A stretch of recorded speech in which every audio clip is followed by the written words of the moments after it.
All right, welcome back to a Nosebleed Perspective. This is our tight end fantasy episode, rankings 20 through 11. We'll be breaking it down, 2 episodes, obviously. We'll do top 10 for our next one. And tight end position, something that's been kind of on the up and coming. We've had a lot of athletic dudes come to the league and just absolutely lay wood. And so pretty exciting to see who's next. And obviously we know the big names, but we'll start with number 20 in our eyes. So number 20. I'm going to pick a dude who's old as shit, but he's in a new home, and I think he could produce just enough to make the list. I have Jimmy Graham here. That was a different old guy. I thought you were going with Olsen. Yep. I like Olsen a lot over there in the new home too, but I am going to go with Jimmy Graham just because the quarterback play over there leads to, I feel like, some tight end receptions. Jimmy Graham last year, look, I picked him up off, I think, waivers, and he was trash. I mean, with the Packers, he was awful. He was so bad. Like, if you had him on your fantasy team last year, I'm sorry. I feel your pain. But he did, So when you have these fantasy tight ends, I'd say the top 9 or 10 are pretty solid and consistent, and then there's a big drop-off in, like, points per game average. So – Jimmy Graham, I think in a new home, I think he can get some touchdowns. He had a lot of opportunities. I watched. I mean, the Packers are always on national television. Usually that second slate of games they're playing on like Fox or something. There was a lot of opportunities for Jimmy Graham last year, and I realize this is not a popular pick and a great way to lead off the episode, but I put him in here just because the potential he does have and the looks he will get in the end zone. So. Nice. You'll definitely be able to get him in the last round. Yeah. I wouldn't even waste the last round pick there. At number 20, I got Eric Ebron for Pitt. It's another new team for him. Was hurt last year. No preseason to learn this offense. And I really feel like with their tight ends, McDonald and all them guys, I think that they can give him a run for the starting job. So I think he's a touchdown boomer bust guy for me, and that's why he's number 20. Raj, all right. Yeah, so for number 20 for me, I'm going with a hometowner, a guy that a lot of people probably don't know about, but Chris Herndon is a stud at tight end. He can catch that football, and Sam Darnold has to throw it to somebody. Like, it's his job. He has to throw it to somebody. And obviously everybody knows that the Jets don't have great wide receivers. So I think that Chris Herndon and then their other tight end, Ryan Griffin, are going to see a little bit higher of a workload this season, especially within 5 yards of the end zone, because Adam Gase probably won't use Le'Veon Bell. So I like Chris Herndon he's going to be available. Don't even draft him. He'll be available. Let week 1 happen. Watch him put up 12 points and be like, hey, maybe I'll pick this guy up, keep him on the bench, and a couple consistent weeks out of him, you'll want to start him. That's a good point.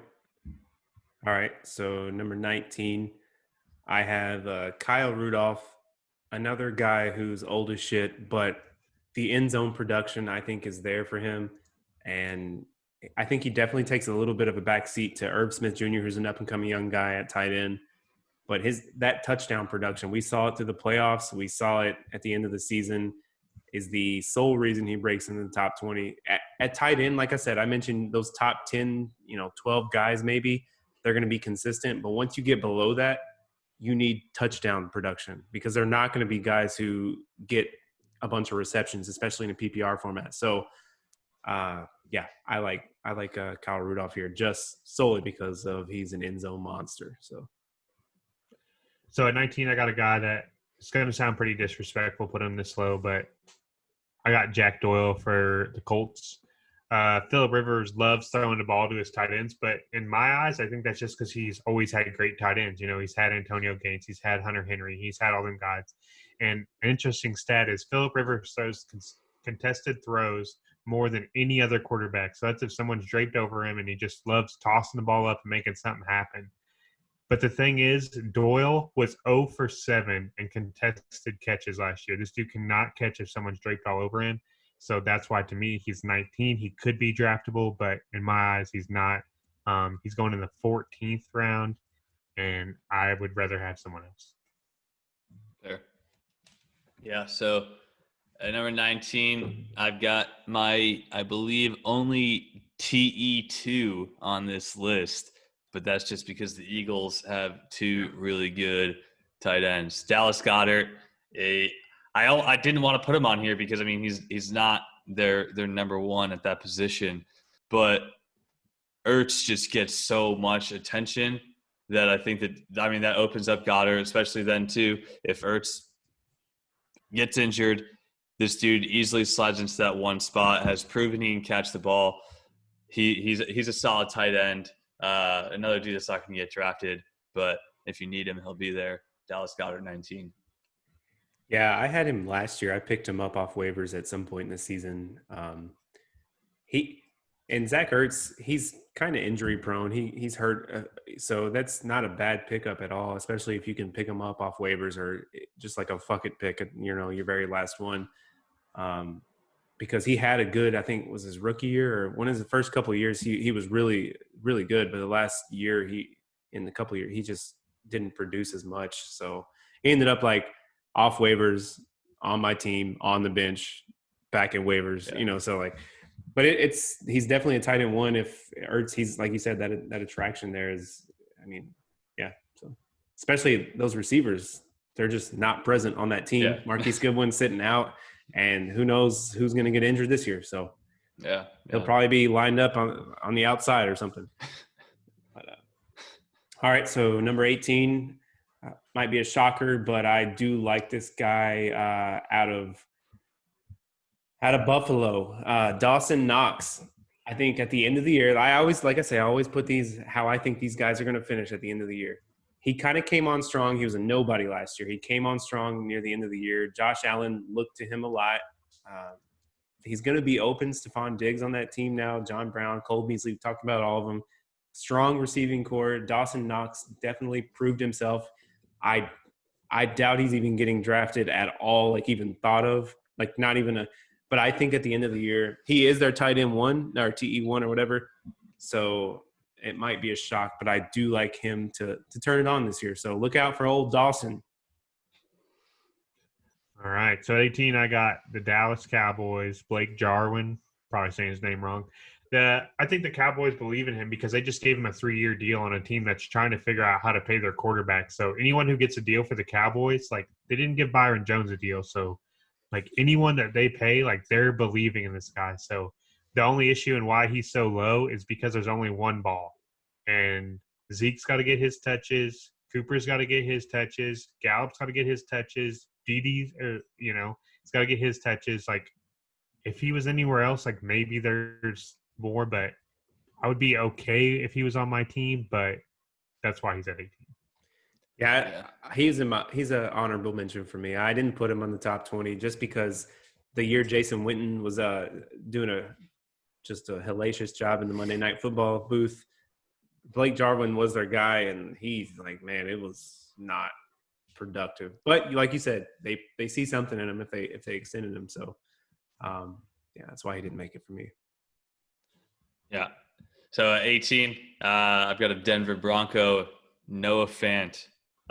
This is a young tight end that we all like because of Madden.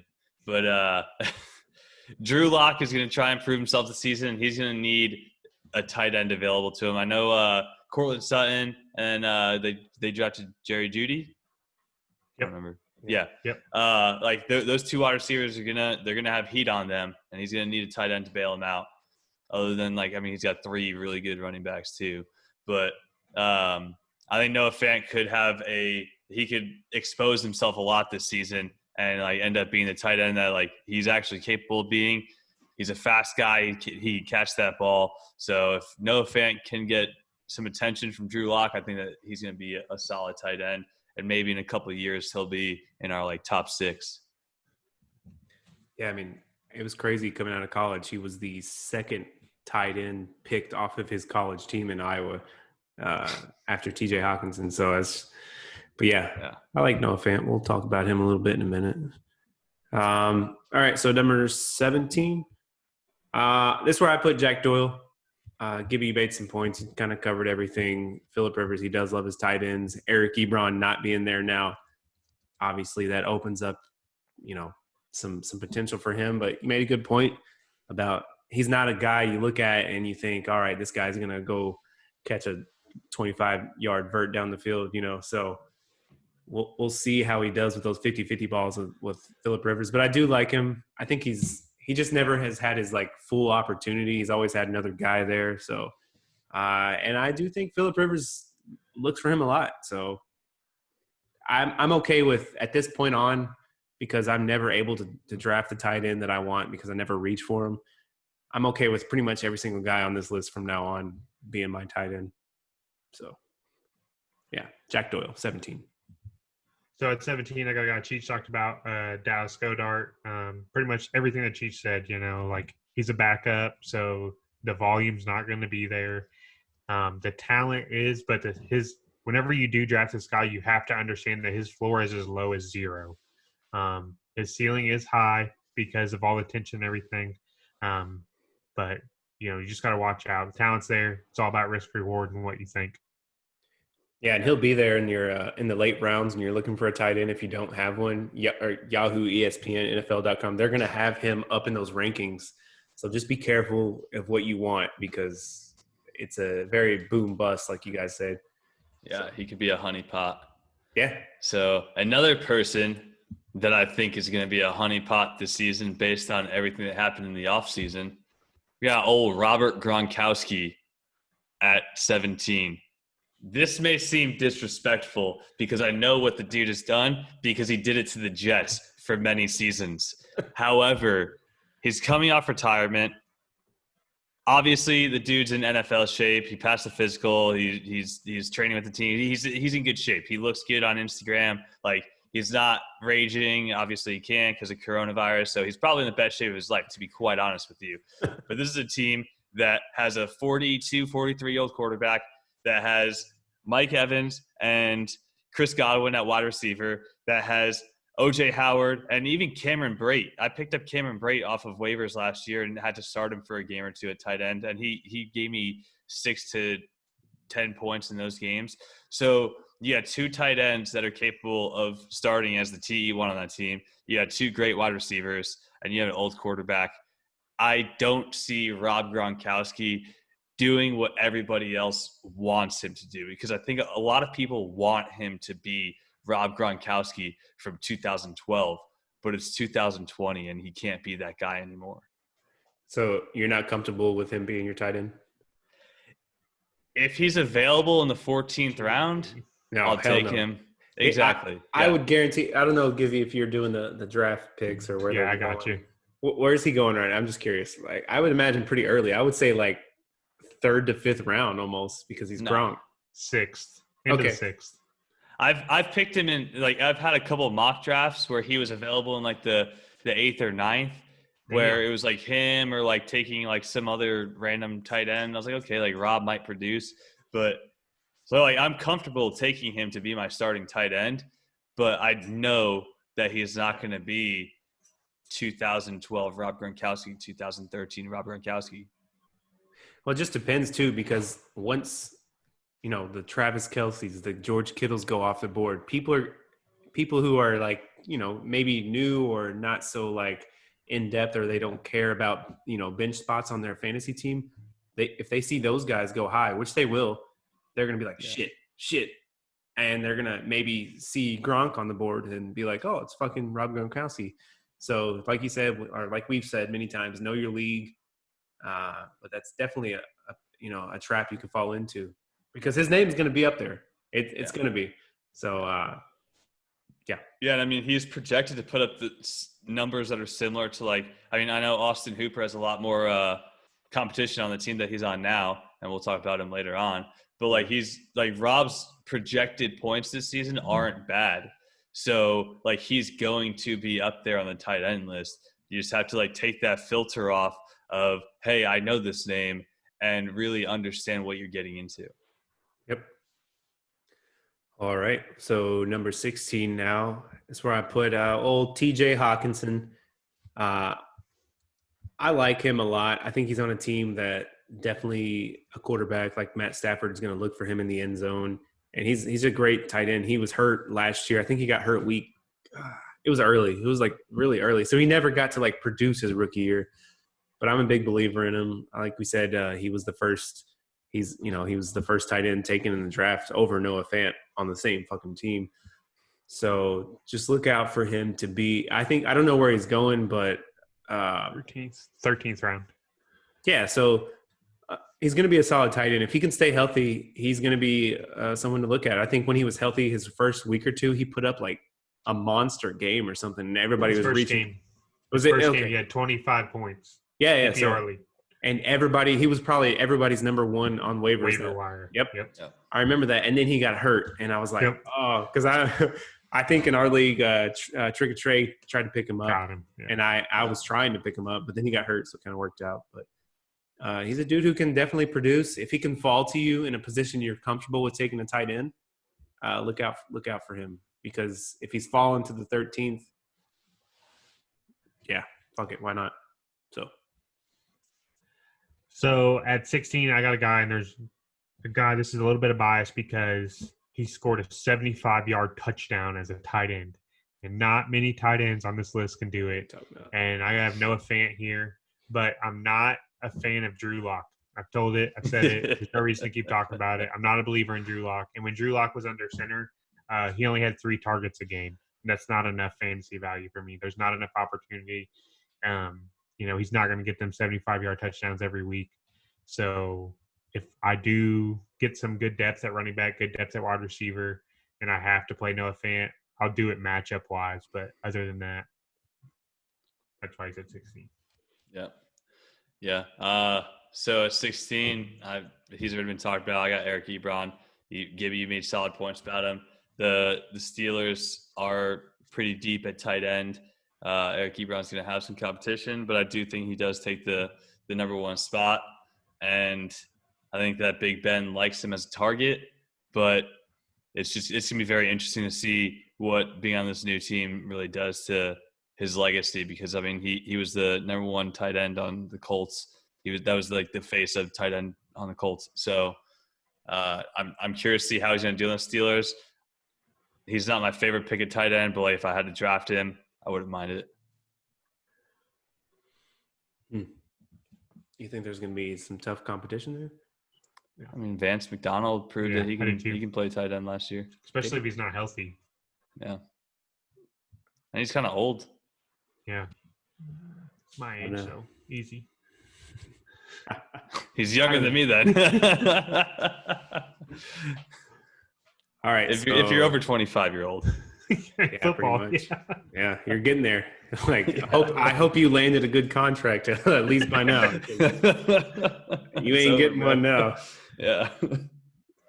All right. So number 15, that's where I put Noah Fant. You guys kind of already talked about him. I don't need to beat a dead bush, but I do like him to progress this year. He showed some flashes last year as a rookie. So, if he's my tight end 1, I'm okay with it, just because like I said, if I don't get a top 4 or 5 guy on my list, I'm probably just going to let him fall. So yeah, Noah Fant, number 15 for me. Don't need to talk me more about it. So 15, I'm going to take Cheech's guy, Chris Herndon. I know this is high for him. Nice. Wow. But Sammy is a good quarterback. I don't care how many ghosts he sees or whatever. He's a good quarterback. And with no preseason, which is key, you got to think about this. Jamison Crowder, outside Jamison Crowder, this is a whole new wide receiver core. So with Chris Herndon being there, it's going to be a guy he's had practice with, had reps with. I would be okay with him being my tight end. I really would. I think it's a good check down option for old Sammy, and Sammy knows that he's got to produce this year. So that's why I have him at 15. I approve. All right. Number 15, this is where I got Jack Doyle for all the reasons that you guys said. Phillip Rivers is going to rely on him, and he has that weight of being the TE2 off his shoulders. He's the number 1 guy. He's going to be open more. And I don't know, man, like especially – God forbid, I like T.Y. Hilton. Hope he doesn't get injured again. But if he does, Jack Doyle's going to be looked at more. The ghost is going to prove you guys wrong. He's going to be a ghost eventually. He's getting close to it with all these injuries. All right, number 14. This might come to a shock to you, especially Cheech, but I put Austin Hooper here. I think he's definitely in the right situation, like last year in Atlanta, a guy who definitely can produce in fantasy. But the sole fact that another really good tight end is on the other side, and David and Njoku affects him a little bit this year. He's not going to be an end zone like just he's going to be a threat. And I'm okay with him being my tight end, like I said, but I have him here. I'm interested to see how he fits in that Browns offense. It's going to be just interesting because I was somebody who wanted to take Njoku last year as my tight end. Like I was okay with him falling to me, but obviously, Baker Mayfield just less than stellar quarterback. So, we'll see if he gets the ball to him in a decent manner. But yeah, Austin Hooper here. Nothing against the dude, but just doesn't fit for him, I don't think, in my mind. But I'm okay with him being my tight end. All right, I got the same guy at number 14. And it's weird. And the whole reason that I have him at 14, there's a couple reasons, is Atlanta didn't want to pay him. And fantasy-wise, he was the number one tight end in the league through the first 8 weeks. He got injured. It didn't hurt. And Atlanta said he's not worth it, which is insane to me, but they're just not willing to pay a tight end. The second reason why he's this low is that he's not a blocking tight end. And like we've talked about, I think Cleveland goes to the ground game more and stuff like that. So I don't know if the reps are going to be there whenever they're in run, play action situations, if Austin Hooper is going to be the guy at tight end or if Njoku is. So that's why I have him as 14 as well. I think we just became best friends. I have Austin Hooper at number 14 also. First time. Yeah. I mean, like, literally everything you guys just said. I love Austin Hooper. The dude carried me through fantasy last year. Yeah. Matty Ice was just connecting with Austin Hooper over and over and over and over again. I ended up actually losing one of my games because Austin Hooper caught a touchdown, and then it was called back, and then the touchdown went to Julio Jones the next pass, and then it ended up being a touchdown, and I was fired up because Austin Hooper definitely caught it in the end zone. But – yeah, Austin Hooper is an absolute beast. I think that going to Cleveland was a terrible career move for him because this is a guy who could have been a Hall of Fame tight end at the end of his career. And now he's going to be overshadowed because he does have another tight end who's just as capable. Plus, there's 2 monster wide receivers on this team and a receiving back. So, yeah, Austin Hooper, you did yourself an injustice, and that's why you're number 14 instead of number 1. Jeez. Crazy. It's so crazy. All right, so number 13. I put Jonnu Smith here. Dude out of Tennessee. Look, he's been somebody who's been in Delaney Walker's shadow for the past few seasons. Whenever he's came into the game, he's produced. And like you said, Gibby, tight ends who can turn it on. Noah Fant, Jonnu Smith is a fast-ass dude. I think he had like a 61 or 71 touchdown a couple years ago, just like a little curl route right up the middle and just turned it on. I think he's flourished when he's had his opportunities. So look for him to be somebody who, can produce. So I'm definitely okay with him being my guy. I think Ryan Tannehill has a little bit of a connection with him. In that offense, I like the tight ends a lot just because it's Ryan Tannehill. It's not Patrick Mahomes. So he might be someone who's definitely not going to go. I don't know where he's going in drafts right now because I haven't even seen him being taken. 13th. Last pick of the 13th. Yeah, so someone like that, if those top tight end guys don't fall to you, I mean, all these guys we're talking about in this 17 to 10 range are people to keep your eye on. But Jonnu Smith, I think, like last year, I think Delaney Walker started the first 5 to 6 or 7 games, but then he got hurt, and it's Delaney Walker. Like he's been there, he's the guy. He's he's been to Pro Bowls, blah blah blah. So yeah, I just think he has a lot of potential. So I'm all right with him being my tight end.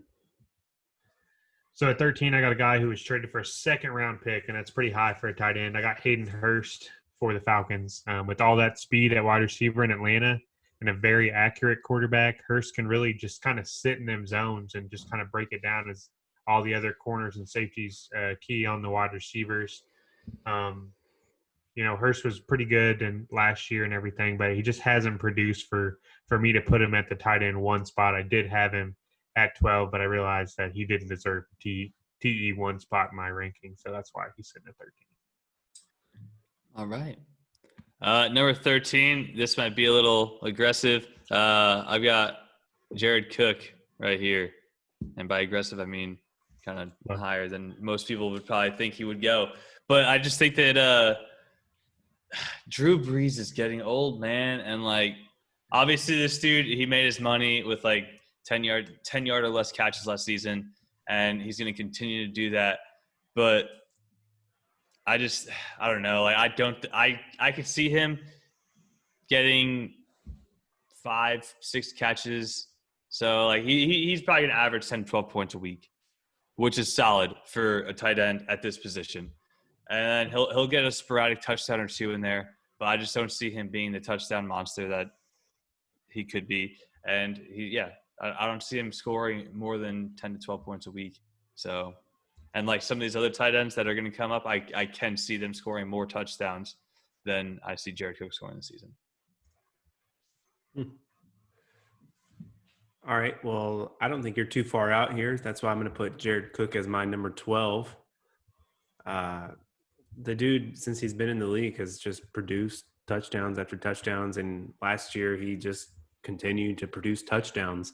So, if he's going to go, I don't know where his average draft position is, but I think he'll probably go middle round-ish, because he's a guy that he's a name I think that people like, especially down in New Orleans. 10th, yeah. So it's a little too sweet for me, but yeah, I like him to just keep doing his thing, man. I mean, there's nothing really more to say about him. He's just going to be an end zone threat, and I mean, he's getting older, but yeah, I'm all right with Jared Cook being my tight end. So at 12, I got Logs talked about him. Geno Smith out of Tennessee. He's finally a starter. It's just his quarterback isn't that good. But the thing that does help him is that there's no good wide receivers outside of A.J. Brown on that team. So he's really the second receiving option. The running back isn't going to catch many passes. They did draft a guy, but there's no way Derrick Henry's not going to be on the field for 90% of the snaps. Yep. Jonnu Smith, number 12. Nothing else to add. All right, so number 11 here, I got this is where I put Hayden Hurst. I like Hayden Hurst a lot. I think he didn't really get a lot of opportunities in Baltimore, obviously, with Mark Andrews. And Mark Andrews and Hayden Hurst came out of the same draft. But Mark Andrews just kind of was Mark Andrews. I mean, we all saw it last year with Lamar Jackson. That connection that they had was just unbeatable. And so if you have Mark Andrews on your team last year, you probably were pretty well off, I'd say. So, but all right, so we talked about, Austin Hooper. He was in Atlanta last year. He had a lot of opportunities with Calvin Ridley and Julio Jones, and he was a touchdown machine when he was in the game. I mean, I think, like you said, Cheech, you had him, and he was winning you games. He was. Him and the Patriots defense were the reason that I did so well last season. Yeah, which is crazy, a tight end in defense. So he has that potential in the right spot. I think he definitely can be someone who, isn't a tight end number one. And people probably don't think of him as that because he came in the league and he just kind of was like a backup. But no, he was on a backup with a team with 3 to 5 tight ends that they were throwing to every game. So, yeah, Hayden Hurst for me right here. So at 11, I've got Tyler Higbee for the Rams. Ever since McVay has been their coach, they've always ran the 11 personnel, which is one running back, one tight end. Ever since he's been the coach, that's what they've done. One tight end, one running back. And they would run stretch, and they'd run play action off of it, and they would try to open everything up. And then the Rams kind of started struggling last year, and towards the end of the run, they switched to 12. And that's when Tyler Higbee actually started playing, was with 2 tight end sets. Now there's no film on that. McVay had never really done that. So now there's going to be film on that. And with 2 tight end sets, the film, and I don't know if McVay's going to go back to that 12. You kind of go back to your comfort zone without preseason, without any practice, stuff like that. You go back to the things you're comfortable with. I understand Tyler Higbee blew up last year, but I'm just kind of scared with an 8th round pick, with where he's going, that I don't know if I'll be able to get the return from him on that. 8th, okay. 8th round pick. That's surprising for him. Number 11, to wrap this episode up, I've got TJ Hawkinson. I think that this dude produced in week 1 last year. He's got a quarterback with a cannon.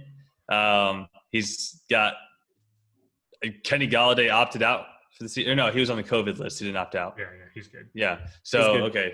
So there are wide receivers in this team, but I think that TJ is going to be one of those guys that is a Mark Andrews next season when we're talking about him. I think TJ Hawkinson has so much capital this season, and not many people believe in him or know about him because of that injury that he sustained last year. So this dude, I don't remember when you said he's available in the draft, but last round. Yeah, exactly. Yeah, he's going to be a guy that you probably pull off waivers, and he can win you your season potentially, in my opinion, because I believe in tight ends. That's it. All right. Well, that's been our 20 through 11 tight end rankings. We're going to be back with our top 10, obviously.